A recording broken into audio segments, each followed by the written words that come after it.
What is it that's holding you back, keeping you from becoming everything that God has created you to be, living your purpose and reaching your destiny? Is it self doubt, feeling that you don't measure up to others? Perhaps it's fear or lack of resources, offenses and challenges, maybe even past or current circumstances. Well, I want you to know that these are pathologies, diseases of the mind that negatively impact how you think and perceive things that invade your everyday life. You can overcome these peculiarities and become conquerors, living in the purpose that God has for your life. The Bible in Philippians 4:13 teaches us, I can do all things through Christ who strengthens me. Hello, I'm your coach Dee Johnson, and I'm going to share with you on how you can overcome these pathologies and be all that God created you to be on today's Watering the Seed.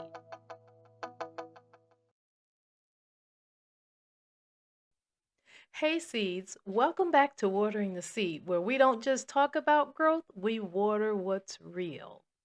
I hope everyone is having a wonderful holiday season. For my new listeners, I extend to you my warmest welcome. Thank you for joining us. Your seats now, and I'm excited to have you here. Now, listen, it's New Year's season and the streets are loud. People are rushing to get those last minute to dos done before midnight hits. Others are preparing for the ball drop parties. People are posting to social media, New Year, new me. Everybody's locking in and pretending they're about to become a whole different human being by midnight. But we're not doing that over here because a New Year resolution is usually just a hope or a wish wearing a cute or sharp outfit and a glittering hat. And seeds, purpose isn't a wish, it's not a goal you chase. Purpose is a direction, it's a way of living. So today, this is not a set 10 goals type episode. Oh no, this ain't that. This is a get your life back episode. So buckle up or settle in because this is a long one. After all, we have a brand new year just hours ahead of us, and I want you to live this new year in a better way. So, we're talking about tools, real tools, tools to help you discover what you're called to do, help you identify with what's been blocking you, and to help you step into purpose in a way that lasts past January 31st. Because we're not building a moment, we're building a permanent change, a better way. All right, so take a breath, grab your notebooks or your journals if you can. And if you're driving or doing some end of the year cleaning, like I'll be doing as soon as I post this episode, just listen and allow it to wash over you. You can come back and write later. Now, seeds, most people treat purpose like a destination. Like one day I'll find it, one day I'll arrive, one day I'll feel confident, one day I'll feel ready. But purpose isn't a place you get to, purpose is a path you commit to. And if you keep waiting to feel ready, you'll stay in the same cycle, a cycle of resolution where you're inspired in January, overwhelmed by February, quietly quitting your growth by March, and then blaming yourself like you were the problem throughout the rest of the year, and then doing it all over again, starting the following January. But let me tell you this, you weren't the problem. No, sounds strange, right? No, you're not the problem. You were not the problem. Your system was. It's not you, it's the system you're using. So today we're building you a new system, and I want to start with this truth. Purpose doesn't start with what you do, it starts with what you honor. What you honor with your time, what you honor with your boundaries and your habits, what you honor with your attention and intentions. Because your life will always prove or reflect what you truly believe. If you believe you don't have time, you won't have time, nor will you make time for the things that matter to you. If you don't set boundaries, or you do set boundaries but do not honor them, then no one else will honor them either. They won't respect you, they won't respect your time, your wants, or your needs. If you exercise poor habits, poor sleep, poor eating and overeating, over drinking, or procrastination, your body and your life's vibrations will reflect that back to you. It'll show up. When you dishonor your intentions and neglect yourself, your life will reflect all of it.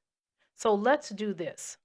Let's do this. Seeds, let's start out by auditing ourselves. A self audit, when done honestly and earnestly, with intention, this will help you see who you really are and how you show up for others as well as yourself. So let's do a self check. Now, ask yourself, where are you planted?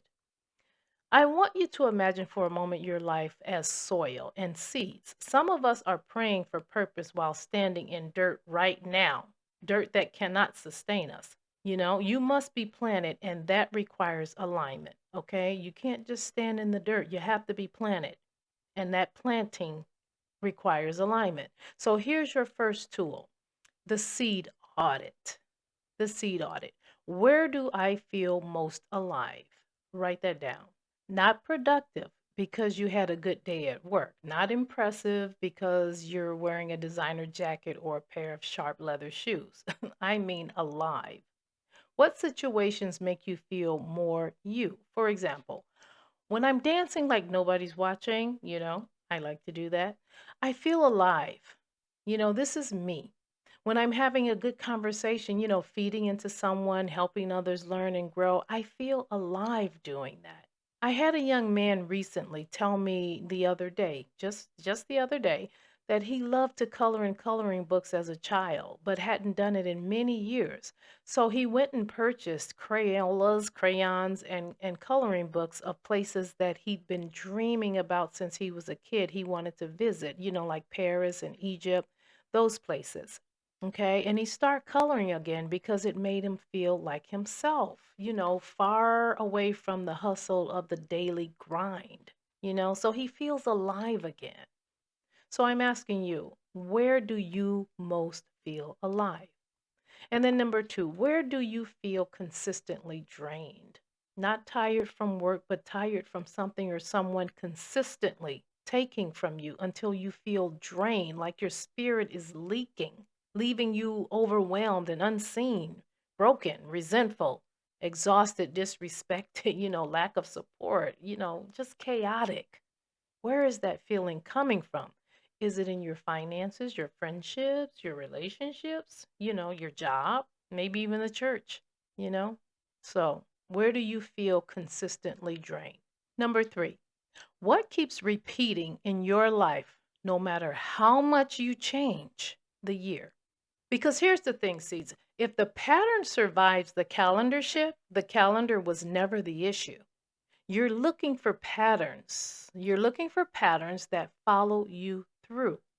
Different jobs, but same stress and same disrespect. Different relationships, but same emotional unavailability. Different goals, but same procrastination year after year and self sabotage. Different fresh starts, like this new year we're upon. Different fresh starts, but same burnout cycle. What keeps repeating? So the year changes, the outfit changes, the captions change. New year, new me. But the core cycle stays the same. Seeds. Some of us keep thinking a new year is going to give us a new life. But if you're still tolerating what drains you, still avoiding what scares you, still choosing what shrinks you, then January is just a new page in the same old book. If the pattern survived the calendar shift, the calendar was never the issue. The issue is what you keep returning to when you're tired, when you're lonely, when you're afraid. That's the root. And we're not fixing fruit this year, we're healing roots.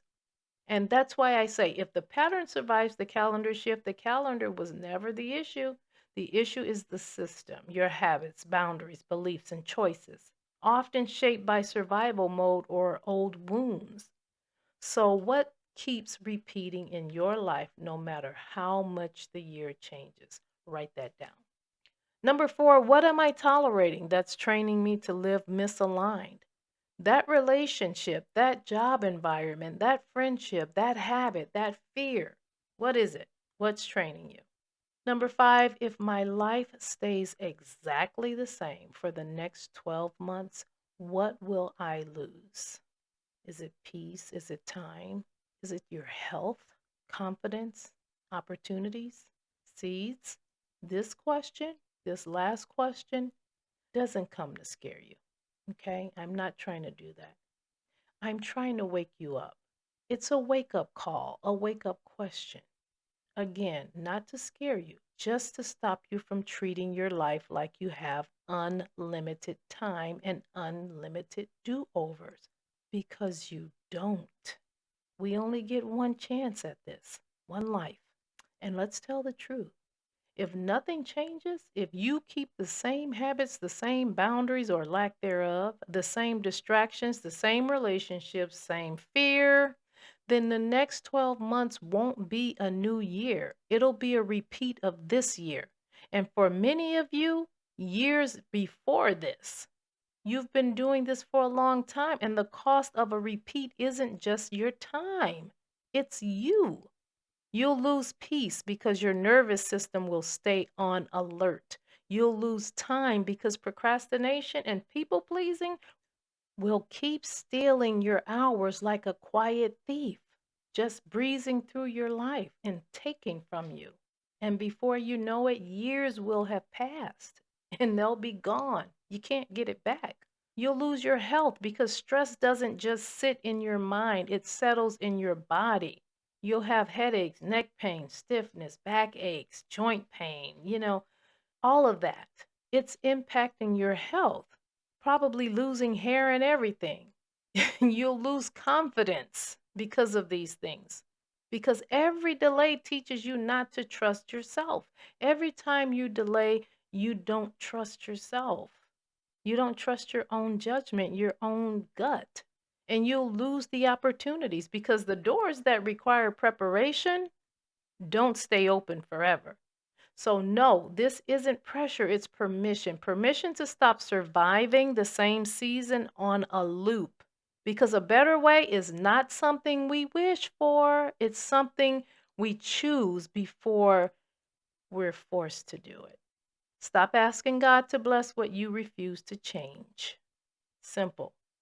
When you're seeking purpose and it shows up, you won't be able to recognize it. And if you do, it won't survive because purpose doesn't thrive where you keep negotiating with dysfunction. It can't. It can't survive in an environment like that. Which brings me to the next tool. How do you know when your purpose shows up?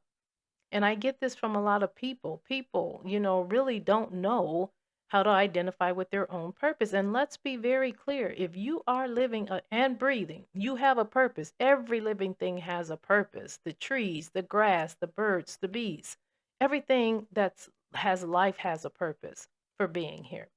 So, how do you find yours? Now, let's get real practical here. Your calling, your purpose, it leaves clues. Okay? It leaves receipts. It has left clues and it has left receipts. It always has. You don't discover purpose out of thin air.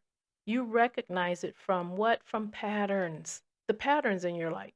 So there are three purpose clues that help you identify with, the patterns. And I'm going to go over them. These are the three that work for me. So I'm going to share those with you. The first one is your burden. So, what breaks your heart that other people ignore? What do you always end up caring about, no matter what the season is in your life? No matter what you're going through, you always reflect on this thing that really burdens your heart. Okay, it weighs heavy. Maybe it's kids, maybe it's the workplace, maybe it's people stuck in cycles, maybe it's that friend of yours who is stuck in a relationship. Let me give you an example. A burden is that thing that grabs your heart and won't let it go, especially when everybody else acts like it's normal. Like when let's say you watch, your friend shrink herself just to be chosen. And she laughs at, people disrespecting her or being disrespected in that relationship, seeking love and respect that never comes her way. That person is committed to misunderstanding her. And you see that clearly and you want to help, but there's nothing you can do about it. That burdens us. Okay? The kids, teenagers with no guidance. You can't ignore how many young people are out there or, trying to build identity with zero support, no support at all. When you see them written off as bad kids, it bothers you maybe, because you see unmet needs and untreated pain that these kids are going through. And then they're just tossed to the side as bad seeds or whatever. Maybe for some of you, it's workplace harm being normalized. It gets under your skin when toxic leadership gets labeled like they're high standards. It's a high standard. And burnout gets called adulting, meaning you don't work, you don't eat. You hate seeing good people slowly lose themselves just to keep a paycheck. Now, I'm not saying quit your job, but if you feel overworked, underappreciated, and devalued, then maybe it's time to start looking for employment elsewhere or even becoming your own boss. You know your situation. But don't feel stuck. Fear shouldn't be a factor in this. Remember, fear keeps us in bondage, which brings me to my last burden clue, and that is people stuck in cycles. You may notice how folks keep repeating the same relationship, same mistakes, same fears, and instead of judging them, it hurts you because you can see the root and you want them to be free.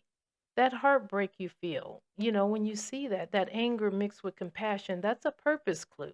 That's what it is, because what you can't ignore is often what you're called to help heal. All right. So remember that those are those purpose clue burdens. Okay. That's one clue. And then the next one is your gifts. So, what do people come to you for naturally? What do you do well that feels normal to you but is special to others? Now, Seeds, let's talk about your gift. And when I say gift, I'm not talking about the things you're trained to do. I'm talking about the thing you do so naturally, you almost don't even count it as a skill. It feels normal to you, but it's special to other people. And here's how you'll know it's a gift. People consistently come to you for it without you advertising it. They call you when they need, maybe clarity, calm, or direction, maybe organization, comfort, or some wisdom, solutions, to some of their problems, and your creativity or your strategies, or, how you keep the peace, how you stay calm. And yes, we all do have a lot of these things. We do, and we do it well. But some of your strongest gifts are the ones you've never fully explored because nobody had to teach them to you. They are already in you. You were born with them. And I believe this is part of what abundant life looks like. When we align with our God given purpose, abundance becomes obvious, not because we're chasing money, but because we're finally operating in what heaven put in us. It awakens you, it strengthens you, it multiplies what you carry. But here's another truth: your purpose has seasons. In one season, you may be called to leadership. In another season, you may be called to healing. And then in another season, you may be called to building, creating, teaching, or serving. All of our gifts were created for us to serve at some capacity. And so we're here to serve. But your gifts don't disappear. Just understand that God just shifts how you use them in different seasons. And so let me give you an example, from my own life. There was a season where people kept telling me, I love the way you decorate. Now, Seeds. Nobody taught me how to decorate. I just have an eye for things. I could coordinate colors, arrange a space, make a room feel peaceful or productive, or both. I did it in my home. I gave other people ideas. People would ask me how I would set up their living rooms or their office spaces, anything, everything.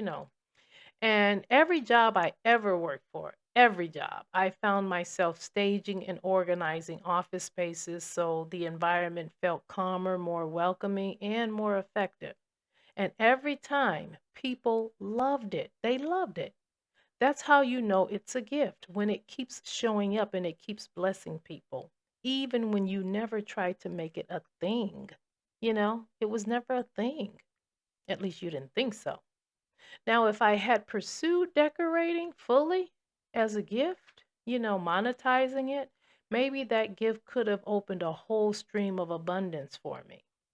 But instead, I focused more on another set of gifts, and that was my leadership. But I also took that gift and I coordinated it with the leadership. So I combined the two, and with a couple others, and I learned how to package them together, and that combination did produce abundance in my life.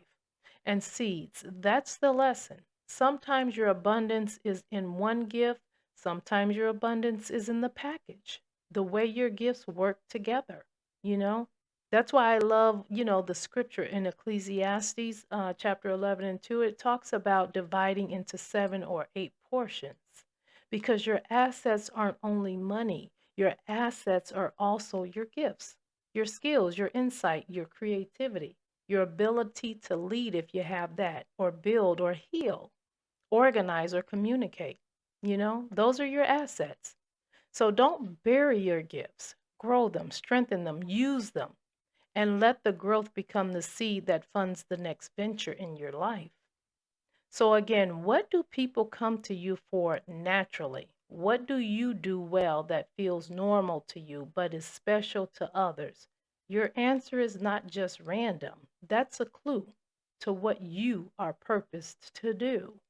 Okay, and then last clue that helps you identify with your purpose is your lived lessons or lived experiences. So, what did you survive that trained you? What did you walk through that gave you wisdom you didn't ask for, but now you carry? And let me say this, your pain is not your purpose, but your healing can become your assignment. When you survive something, you don't just get through it. You pay attention. That season trains you. It gives you data. It teaches you what works, what doesn't, what breaks people, what rebuilds people, and what God can do with a life that refuses to quit. So your lived lesson becomes a map. It gives you language for what other people can't name. It gives you discernment. Patterns, become obvious to you. It gives you a pathway, not just an opinion. So once you heal, you don't just move on, you become a whole map. That's why I say your pain is not your purpose, but your healing can become your assignment. Okay, not the bleeding version of you, the healed version. The version that can tell the story without falling apart. The version that can help without needing to be rescued. All right? Now, see, write this down. My purpose lives at the intersection of what I carry, what I can do, and what I've learned. And that's not hype. That's framework. I'll say it again. My purpose lives at the intersection of what I carry, what I can do, and what I've learned. And again, that's framework. Now, tool number 3, and here's where people get stuck.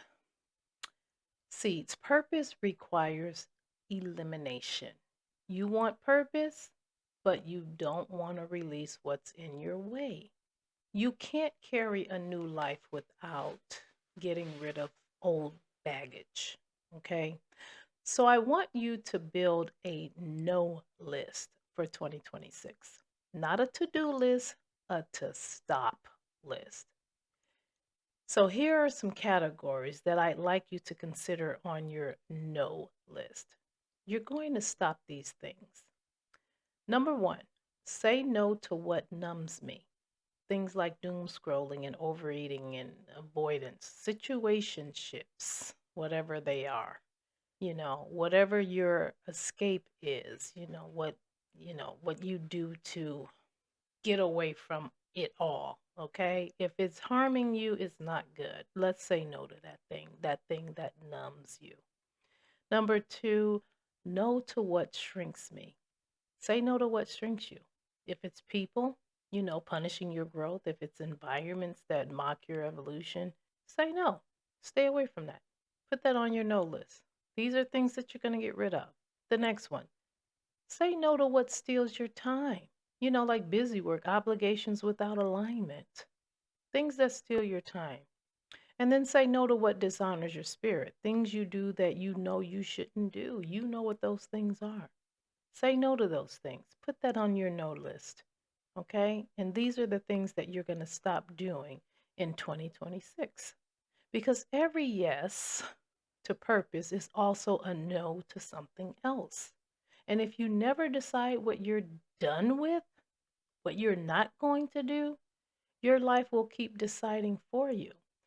I used to, and I still do from time to time. I don't have to do it as often because my sons are well into their adulthood. But when they were young, like teenage years, even preteens, I used to tell them something that I made up myself. And I learned this from my own life experiences growing up.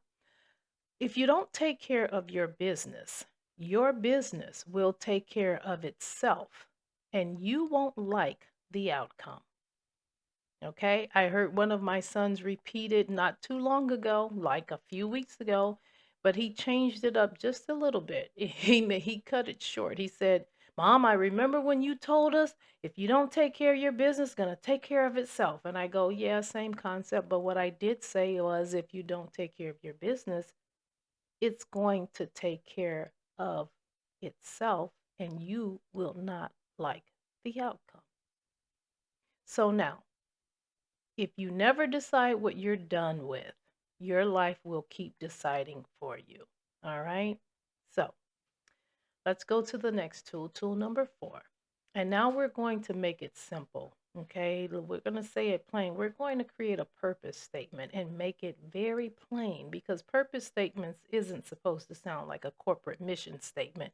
It's supposed to sound like you. This is you speaking. Okay? And I have a template that I'm going to give you, and you just fill in the blanks. The template: I am called to help blank through blank so that blank, period. And I'll give you some of my own examples. All right. These are actually my statements, but I'm going to give them to you as examples. And mine read, I am called to help people rebuild confidence through truth telling and boundary work so that they stop shrinking to be chosen. Another one, I am called to help people heal emotionally through storytelling and practical tools so that they live aligned and free.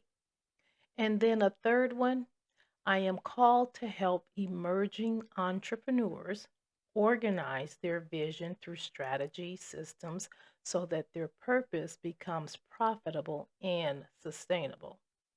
Now, seeds, don't stress, okay? Don't stress about this. Think about it, write it down. These are for me as far as what my podcast does. And you can have them in any area of every area of life, whatever it is that you do, what you feel you're called to do. In my professional life, I'm a leader, and so my leadership requires that these statements um, read a little differently. Okay, so make it read according to your purpose. All right, your purpose statement.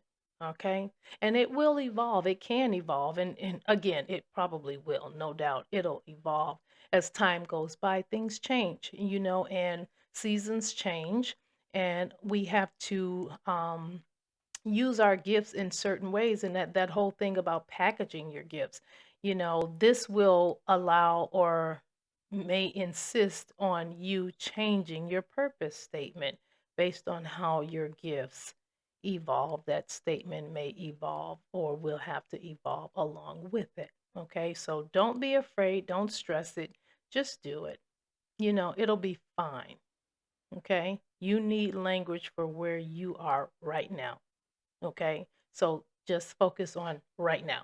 So get those statements completed, get them out there, get them done. Because when you can name it, you can nurture it. Okay, so let's do that. And then tool number 5, and I'm trying to pick up the pace a little bit because we have just a little bit ways to go and we are almost 30 minutes in. So let's get going. All right. This is where we separate vibes from victory. All right. Purpose isn't proven by intention. Purpose is proven by consistent action. Purpose needs a receipt. Okay, so the 90-day proof. I want you to create a 90-day proof plan, okay? A 90-day proof plan.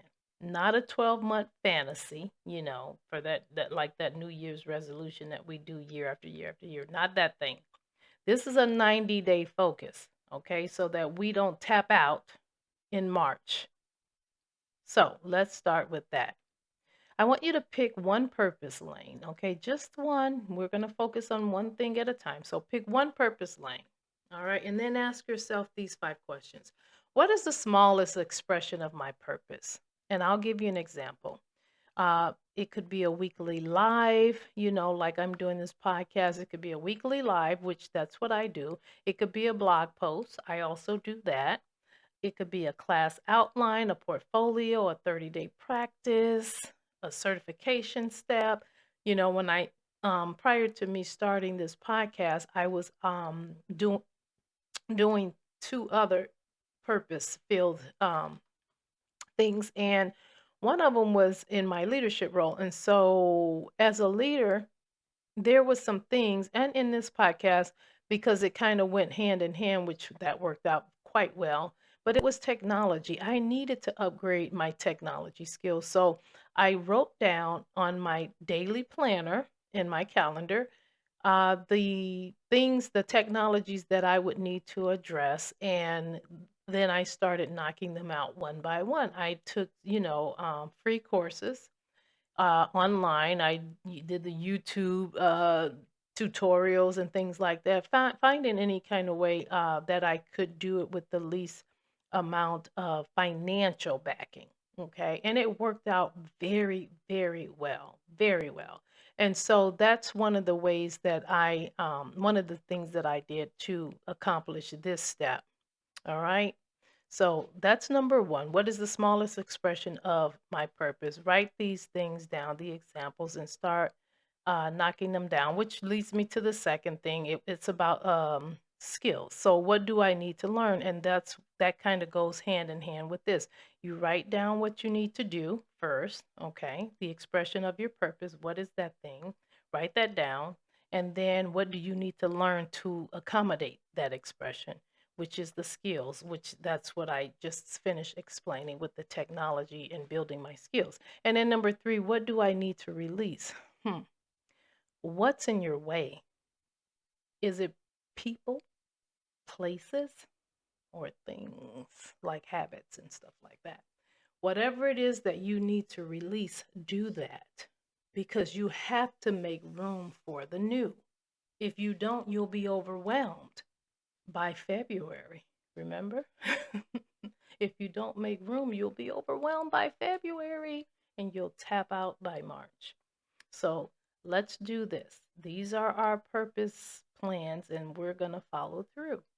So, what do you need to release? Write that down and work on how to remove those things so that you can make space for your purpose. And then the next one, number 4, what does consistency look like for me? Not perfect, just consistent. Okay, 2 days a week, 30 minutes a day, 1 hour on your Saturdays. Make a schedule. For me, that my whole podcast and blog, posts. This is something that I do weekly. Okay, I do it weekly. And so that's what is consistent for me for this time so that I'm not overwhelmed. Because when you plan, you make space. When you plan, you're more successful. When you plan, you're at peace because you have structure. You have something to follow. You have a template to follow. You remain consistent and you have more time to dedicate to other things, if you so choose. All right. So, what does consistency look like for you? Write that down. Whether it's 2 days a week, 30 minutes a day, whatever. Write it down. And then try and stick to it. And then lastly, who holds you accountable? A friend, a coach, that would be me. Coach D is holding you accountable right now. I'm holding you accountable. If nobody else does, I'm holding you accountable. All right. So, a friend, Coach D, your community, a calendar. Yeah. Get that calendar, set those alarms, set those notifications and those alerts. Use your calendar. It helps. It really does. Set deadlines. That holds you accountable. If you need to get on a group chat, connect with some people, help get on a group chat and have them hold you accountable. Just do something. Don't do nothing. And it's very difficult for you to hold yourself accountable, even though you should. But you need somebody to tap you on the shoulder when you start falling off. Okay. So who holds you accountable? Write those down. All right, seeds. Your purpose doesn't need pressure, it needs structure. Okay, so relax. Let's get this structure in, and we'll be in a better place in 2027. Okay, because motivation is cute. It wears stilettos and party hats and sharp shoes and sharp suits and beautiful dresses, all that kind of stuff. It's cute. Motivation. New year, new me. That's all good. Not knocking it, but does it last? And the answer, for the most part, is no. Structure is loyal. It's loyal. So if you can build the structure, you can build the purpose. All right. Now, I need to talk to the seeds that are out there that are scared, that are hesitant to do this. You've been called, you've been called to a thing. You've seen your purpose, you know what it is, but you're scared. What do people say? And what if I'm not able to do this? And what if I fail? And on and on and on and on. That's that fear factor. And it sounds very logical, just like we talked about earlier. Okay? It's not going anywhere. It's not. Okay? So, stepping into purpose means stepping out of what's familiar to you. So, just do it. Just do it. Familiarity can feel like safety. That old familiar thing feels like safety, your safety zone, even when it's slowly destroying you. And it will. If you allow it, it will. So don't be afraid. Step into it. Just do it. Just do it. Now, here's a reminder. Fear will always, and people, I mean always, have a logical argument, just like what I just said. It sounds logical. Oh, yeah, it does. It's fear. That's what it's designed to do, to keep you from fulfilling your purpose. So it has an argument, and it has a logical argument. That's the whole personality of fear. But it doesn't speak purpose. Purpose speaks very differently. Fear tells you don't do that because people may laugh. People might think you're weird. People might think you're crazy. Stop talking to people. How about that? Stop sharing your dreams. Stop sharing your purpose. Stop sharing information about what it is that you want to do in your life. Stop sharing that. If people are the issue, then don't share it. Just do it. Because purpose speaks to you very differently than fear. What purpose says is move anyway, no matter what they say. Do it anyway. Try anyway. Start anyway. Apply. Apply for that job. Apply for whatever, the loan, if you want to buy a house, whatever. Do it anyway. Post it anyway.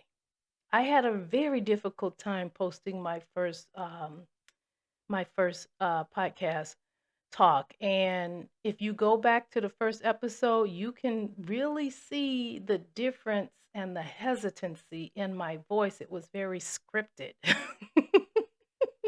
But I won't take it down because it reminds me of where I was when I started. The fear factor was real, seeds. I'm telling you, it was real. Go back and listen to to those first couple episodes. The fear factor was real, but I did it anyway. I started anyway. I moved anyway. I posted it anyway. And I will not take it down because it's a reminder for me of how far I've come. So create it anyway. If you're in a situation that doesn't serve you, leave anyway. Leave anyway. You'll be okay because it causes you to be more resilient where you have been lacking and probably lacking in that area because you're in a situation that keeps you in fear of what could happen, what might happen. Okay. And then forgive anyway. Some people have done some terrible things to me. I mean, they've lied on me, made people think that I was something that I absolutely am not. And anybody that knows me knows me quite well that what these or this person and these people were saying about me is absolutely not true. Absolute, there's no truth to it at all. And that's okay. I forgive them. I forgive them anyway. Begin again anyway. Okay? Seeds. If you're waiting for fear to disappear, it's not going to. You'll be waiting forever. It's not going anywhere. But you don't need fear to leave. You just need to stop letting it take the lead. Stop letting it take the lead in your life. Move anyway. That's what purpose tells us. All right? That's what purpose says. See, as you step into 2026, here's what I want you to do. Okay? I want this for you. So, not a new personality, not a new mask, not a new hustle. Those are not the things that I would like for you. What I want for you, I want you to be rooted. Rooted in truth, rooted in alignment, rooted in a life that makes sense for your soul. Because a better way isn't a slogan, it's a decision. It's a decision you keep making. So here's your call to action. Tonight or today, do 3 things. Complete the seed audit. Okay, those 5 questions. Complete the seed audit. Write your purpose statement using the template that I provided for you. Write that statement. And then choose your 90-day proof plan and schedule your first step in your calendar and do it. Okay? Do it anyway. Do it anyway. And seeds, if you do that, you won't just start the year strong. You'll start the year true, true to yourself, true to your purpose, okay? Truly becoming aligned. Hey, in a few weeks, I'm going to be hosting a free virtual workshop where I'll walk you through these very steps, step by step. And I'm going to leave the sign up link in the comments, in the notes. And once you register, you'll get an email with your access link as soon as it becomes available because it's going to be in a few weeks because I'm still working on it. And I'm going to leave a link because I would like for you guys to attend that. It'll help you to get through this. And then, there'll be a guide that you can download and write in, or you can print it out and write in it, and you can keep it. And it's all free, no charge, no charge. Okay. And I would like to see you there. Okay. Now let's do some affirmations. I don't need a resolution. I need an alignment. Okay. Affirmation 1. I don't need a resolution. I need an alignment. You don't need a resolution, people. You need alignment. I don't need a new year. I need a new route. You need a new route. Okay. The year is going to come. Be blessed to be in it. But if you want to be successful and walk in purpose, you need a new route. I don't chase purpose. I live it on purpose. That's where we want to be. We want to be living in our purpose on purpose, doing what we're supposed to be doing in this life. And by doing that, I choose a better way. Seeds, I'm right there with you. Okay? Now, if this episode watered you at all, and I sure hope it did. Please don't just keep it to yourself. Share it with a seed who's been stuck in the cycle of restarting. Okay? Give them the link as a gift for the new year. Give it to them as a gift. And leave a review because reviews help more seeds find this show. So, I appreciate you guys for taking this time out with me. And until next time, I'm wishing you a purpose filled and prosperous 2026 New Year. Happy New Year, seeds. I love you guys and keep watering what's real. See you in 2026.